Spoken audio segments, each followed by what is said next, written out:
सुनो सुनो माई दिली भौजी के हम तनी चिकन माई दिली भौजी के हम तनी चिकन ना देले श्री का रहे माई दिली भौजी के हम तनी चिकन एक दिन नाटक अच्छा ना डरा हमरा ले तू डरा मत बा चल तू माई दिली भौजी के हम तनी चिकन बड़ा गर्मी लाते हैं बाबा। हता हो दिन भर ओठ रंग के खाली बैठे तारो काम दकानो नहीं खेका तारा भीरी तरार मुस्मत लेखा बैठी का ऐसे बोला ना ना हीरोइन बन जा हीरोइन लेखा मुंह रहती और ना हीरोइन बन तू हीरोइन से कम बनी का घर में बर्तन सब छितराइल बा आया के हेने तू ना कर देबू का तू ससुराजी का करेल बाड़ू महारानी बन के बैठल बाड़ू का महारानी बन के बैठल बाड़ू का बैठल रहबू मेरे माई बाबूजी के बिना रात चला तो तहार नहीं चला ठीक बा ये कुल का नगर में रहलू का ना कर अपने बाप से बियाह करे के अमीर घरे जाके बैठ आई नहीं अमीर घरे हमर भतार कमाला त खालू लोग सब जानी अच्छा अरे भतार हो गइल पहले से खाई रहे बनता भतार भइल ठीक बा रहे नु पहले झीटत रहू लोग मत खखोरत रहू लोग हम ही नहीं खिजानत आज हम धरे लगनी दू पैसा तहार बड़ा भीख मांगेला का कमा के ना देला माई के तारा तो दे त नहीं खे ओकर मेहरान हो तू गोबन मेहरान के दे लगी तो हमनी के त ना कह जन कि काहे अपना मेहर के पैसा दे तड़े मुंह मत चमका जा होने बर्तन धोए के बाद तहरा से बोल आलत ना बोलल बराबर है बैठे नहीं हां मारा लड़बू अरे हटा वो कहां रही दीदी अरे सूता रही तो जीजा जी के फोन आइल हाउ कल आवा तड़न हम कल चल जाए चलबे न तू संगे हां हां मु चल हमर कपार हम दुखा देते घर में झगड़ा करती है रोज रोज हमरा से तो काहे खातिर तेल लड़त है झगड़ा करती है त घर में सब ऐसे पड़ल बारे गोठरंग के बैठ के बिना ढलावती है त का हो गइल अब पूरा करी त के करी कुछ न मैं खाई कैसे चल जेबू तू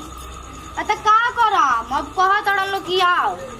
अब ना जी मुझे तो सब कुछ देखे के बाद ना दीदी चल हमरो माने त मुबिया गेल बा हम घूम लेम तब को तहिया के जावे हमरा अपने पतिया के देखत नहीं खी का करतिया अरे बा तू त खाली जब देखो तब ओकर में बाझे कुछ अरे का करी माई अब वो जोगियो से मु लोग अकेला ही न बड़न लोग मम्मी कौन है के जे जू जो ना तो का करी माई ते ही बताओ अच्छा जाए दो ना मन बुत जाते जगी बुची हां हम जाई ना कुछ हम अब बाक माई एगो बात बताऊ ना जाई त फिर मन कैसे लगी रही त संथे मन नहीं लगी तू तो जो सोचले बड़े बताओते हम नहीं जान अच्छा कुछ सोचो तनी मन में अच्छा ठीक बस सोच के रख अब जौन करे के अपन करसन हमरा तो नहीं के रहे के हमरा कल जाए के बस सब कुछ जा देखे के बा ना ये बुझते रह आ भले होई त तू त जगवान का घर का होगा ते रह बुझते का कर हमू जाएम दीदी के साथ हम ना रहे अब आग जाए देना मैं तो पतो हो बिया नु ख्याल रखे खाती 2-4 दिन जाई मन लगी रही हां तारो के बिना डोलाई हां तब का खूब सेवा करी अच्छा का करिए कुछ सोचल जाई खुशबू आओ हां भाई हां अच्छा भौजी के हां हां ठीक बा तू जो जाके देख भूसा विधि कर बोरा में कस बाबूजी कहला चुप अब तू जो नाम किया देता नहीं बाप रे बाप का बात बा माई ये तब भौजी के मानत या अब भौजी खातिर 2 गो देले बिया एगो खा ले तनी भौजी से कहम के माई तारा के कहीं देले रहे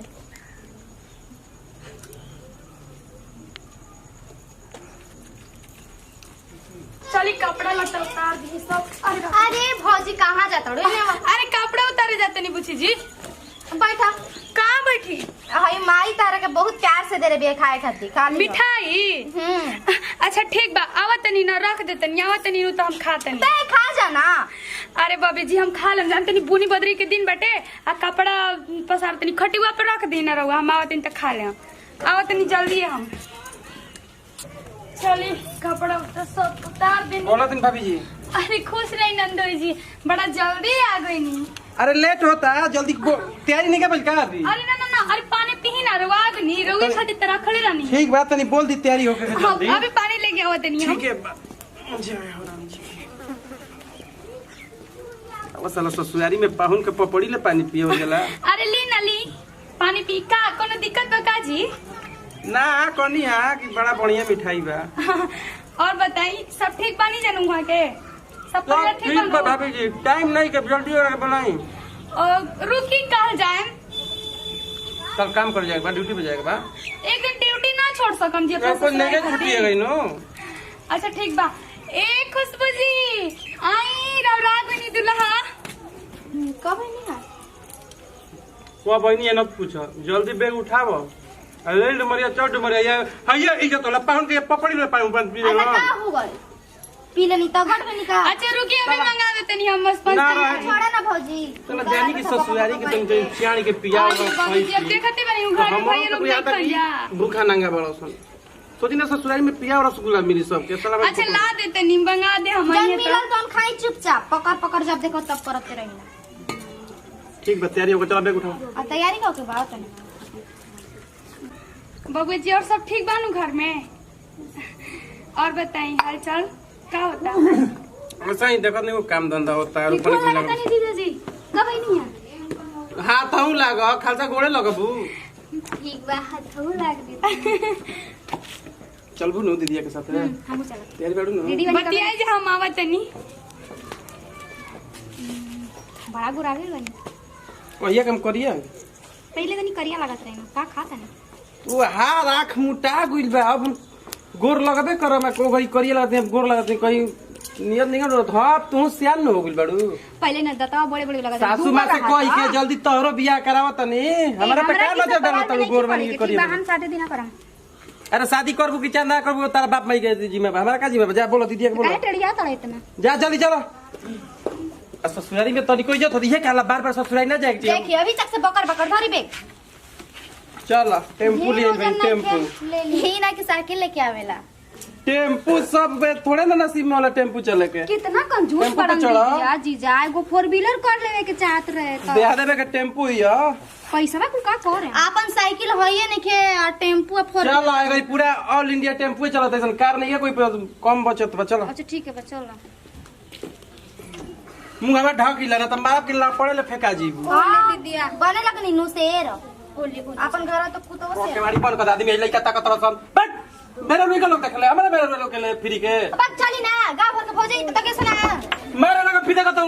का करत रो ऐसे काला मुंह घर के ना आई चली हम ही लागत चल तो फलाना बा गइल मैं देखा भीड़ लगइले बड़ा हम ही तो सुघर बने फलाना बागल छिला बागल बाबूजी के गोड़ लाग गया चल तब एक ना पता ये बियाह करबू ई जे फिर हां रवे पर रह जाई अभी तक भैया तहर ना आए कहां आइल पड़े अभी तक ले ये तो देखो तनी कबे से हम कहला सा कि हम जा तनी यही बार लिया के आ जाई अभी ले लिया के ना आई अच्छा तावते होइए तो तनी फोन देरी ना ना होला कइलू छी फोन ना कनी आवत गांव के साल नहीं लूट ले जैसन दीदे दहाड़ी देर तू आ कर गइल था। आग लुका भाभी नमस्ते खुश खुश गोल लगा तनी बाबूजी खुश रहो आओ तनी पानी लेके दो बेगिया बड़ जो ऐसिया पा खटिवा पर बैठ जाओ जाए दा बड़ बड़ बाबूजी ए, बैठा ना बुझी बैठा बैठा हमरो बेटियो न हो बैठा बैठा है जे बैठ जा बैठ जा बैठ जा घुसाई ना नो बैठ जा अरे बैठबू की करबू बैठा और सब बाबूजी ठीक बा हाँ सब समाचार ठीक बा बैठा जा जब देखते हो जीजा तोरे को गुस्सा रहलन बुझेबे ना करला बड़े तो जीजा के गुस्सा रहलन ये का देख ना बिल्डिंग पिटाई काहे कि पानी पी ला पानी पी ला हयो खा ला मिठाइया बाप मुझे मन नहीं करत मीठा खाए के हयो दादा दिन तनी से प्यास लागला तनी से ये कोई तनी से दे दे ये कोई से खा तोड़ भाभी नोना तो बड़ी देख ये का भाई ये कैसे खाता ये दीदी खाए के आला था बचपन के दे दे पानी से प्यास लगा देना अरे मम्मी अरे ये का हो नहीं का फुटा नहीं का लोग तो खेता है दीदिया हाय दादा ये का हो भाभी लगा था दीदी के चक्कर आया था कुछ नहीं किया का बोल दीदिया चल चल रूम में चल सूती है चक्कर ना लागे ये देखो का भइल बा हम चक्कर आ दीदी हां सुत में दीदी हां दादा ओए के करतई ए दीदिया ओए ए एकरा नींद लागे ढेर का भइल भाभी कुछ ना कैसे गिर गई ना थक गई दीदी थक गई रहा है, नींद लगा। तू पानी पी लो। हाँ हम पी ले। ला पी लो। पी ले पानी। घर में चला। पी ले पानी। अन्ना पिया। ठीक बहन। हम जाते हैं घर में चल। इसमें भूत हरकत का कर चोय ले खत्म नंदी का। असा मिठी खा गेली सा। तो चोर खाने तो ससुर आ जाए हां। लो औते ससुर में ड्रामा फैला देलस। जात रे। ये पर खातिर के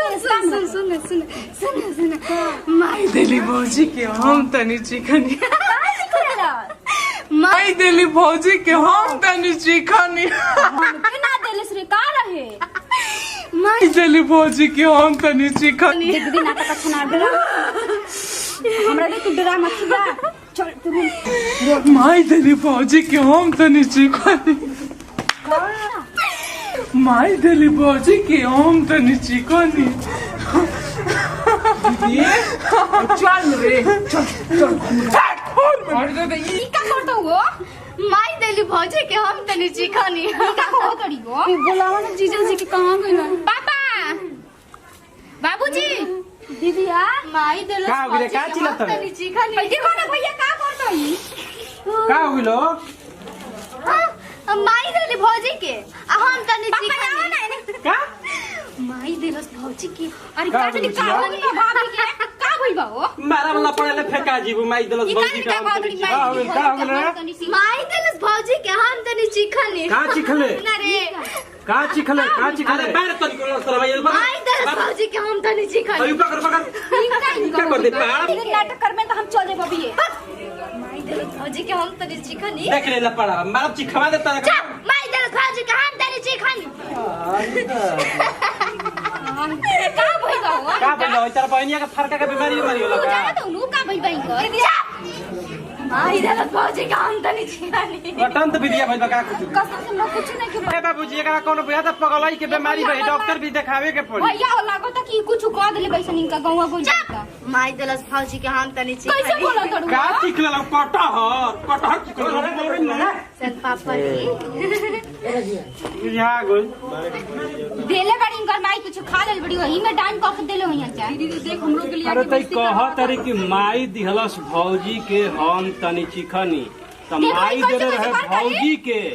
इनकरा भौजी के आ ई जवन की बा बीचे में खा लेली। आई हो कर कदम लालचिए भई बड़ू तारा में खाई जोई रहल बिचवा में आ मैं बाबूजी त ना हल्का फुलका देखतन सुनतन त बुझाई के का भई बा कानी के भई आज ले जान गुलन आज ले इनके का भेजिया मात इनकर माई डाइन बड़ी। अरे जान तारे बचवा हम जल रहती एकर माई ऐसन ही अनु तो तोर बियाहे ना कइल रहती जवन अपना जमला के लेके छोड़ तू केकरा के छोड़ी। अरे छोड़ अब बात बताओ का करे के भाई बताओ रुक बड़ कोनो तांत्रिक के बुलाओ तनी आ एकर आतना मारे भूत बड़ धले ले बा मीठा माई देलस भौजी के हम तनी चिकनी चुप बहुत चिखल लेते कटहर चिखल लेते चुप बाबूजी हम लेके जल्दी आवत नहीं बाबा के ये आदमियों जूता था घर में बुझा जल्दी जल्दी करे हां जल्दी लेके आओ दीदी। अरे चुप रह छोड़ दो आई बाबा जी देखी ना माई तनी हमारा के चिखनी का दो कहती हमर मौगी घर के हड़े के बन के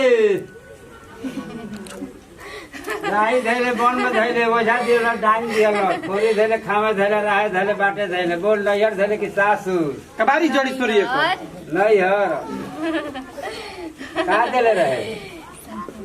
तो पापड़ी जइबे नु रहबे जाए के पड़ी तोरा उ काला में बाला के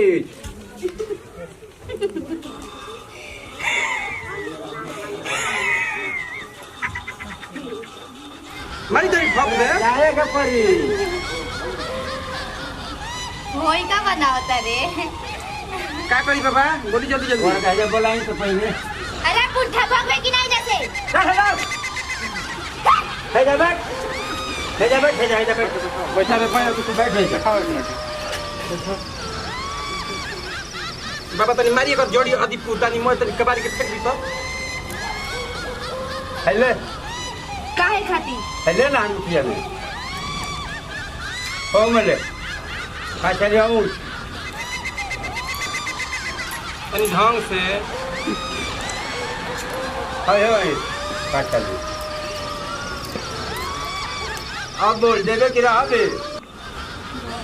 रहे गाने के धार इधर मत मुट्ठी बांध मैं तारा घर के भुताइले दुताइन है तू तो मुट्ठी बांध देखो तो अब तेरा जाए के बा ना जनता जाए के परी रहे ना जनता जाए के बा ना जनता ना जीवे हाथ में बेरिया गोड़ में बेरिया लगाई पैकड़ भर तब से दे दीजिए देख पैकड़ भर अपने में लगा ले देख लगा दे तेरे पैकड़ कैसे भरता है कि छोड़ पा रहा है अब पीपल के पत्ते पे दी आथी रहो आथी अपने जाए के बाद है कि नहीं खे चल बैठा बाबू जी बैठू चल चल चल वो हसना बांधा तो रखी माई देली भौजी के हम तनी खंडी चल मुट्ठी में दे आ चल दे वो दे ले सिल ले चल ले सिल ले कहा तरीके ले कहां से बड़ा जैसे भाग धार सिल ले है ले बरोबर कबार बिया का है धार जॉन कहा तनी सुन आ निकल जल्दी जैसे कहा तरीके चल ले जैसे हम तरह से का कहा तनी तेरा जाएगा परी तू चल भाग लागी एगो ठोकर चल निकल पहले धर चल अरे बाबा का बकवास करबे झूठिया मुठिया झाड़ी ना जल्दी झाड़ी पहले तेरा जाए के बा जरा है के नहीं खे चल ले धर पहले धर धर दे ले हो मेरे दे चल मुट्ठी बांध खा जाई खाए करे धर मुट्ठी बांध पहले तब खाइए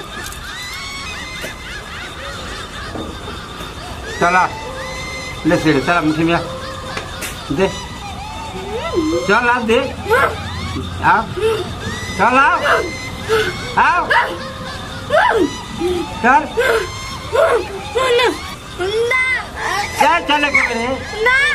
जाए के मेरे ना जाए के बा अब ना ले हाय सदा के लिए नो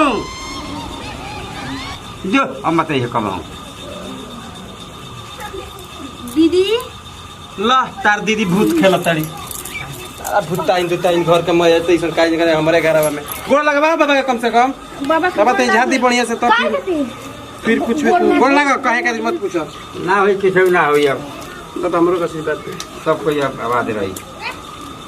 ई चलो बाबा घर में चलो कहा कर रहला एकरा नैहर करालम मतारी के दिहल है अरे सीएम जानत नहीं कर मैं तारी वे जानतनी बाबा हम पहले अब ना जौन जेते बाबा लड़का के बियाह ना कइले रहती ना तो मतारी के दिहल है बाणे एकरा के रखले रहती अब बाबा ना जेते मुझे ठीक रही नो हाँ हाँ ठीक रही अब जीवन पर ठीक रही तनी ता जंतर उतर बना के दे देम ठीक बात जड़ ना हो बोल दो कोनो बात काहे नहीं न हमनिए को चल गुनी जा ना कोनो बात नहीं है ओकरा के बांध दिए सजा के लिए ठीक है बाबा पैसा वैसा बाबूजी दे छोड़ दो